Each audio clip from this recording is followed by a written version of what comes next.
Tugigaraw, magkaalaman na kung sino ba ang mas maganda sa amin ni Alex sa personal. At saka kung sino yung mas maganda yung boss. Ang tanong, bakit kailangan naka-skirt ka?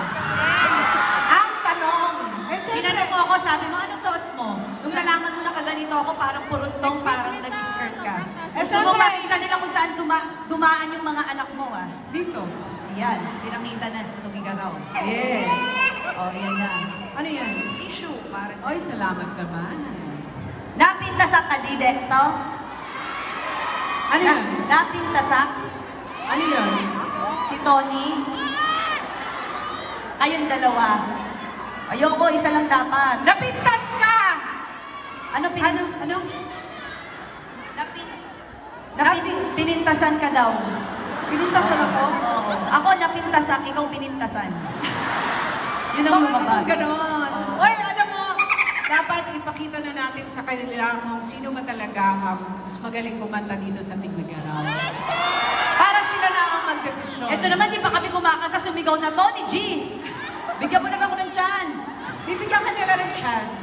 Alam nyo, sino ang mga bunso dito? Mga pangalawang anak? Sa totoo lang, ito gusto ko, ang tagal ko nang gusto sabihin to, ang mga pangalawang anak, mas okay yan sa panganay. Kasi kung okay na kayo, hindi na gumawa ng susunod. Diba? Nung nakita tayo, ito na ang perfect. Kaya talagang mas okay ang bunso. Diba? Tama? Sino mga panganay dito? Malalaman. Nagigil na sa akin. Okay, pasensya na. Sino mga panganay? Hoy, wag ka. Alam mo bang mas malakas ang appeal ng mga panganay?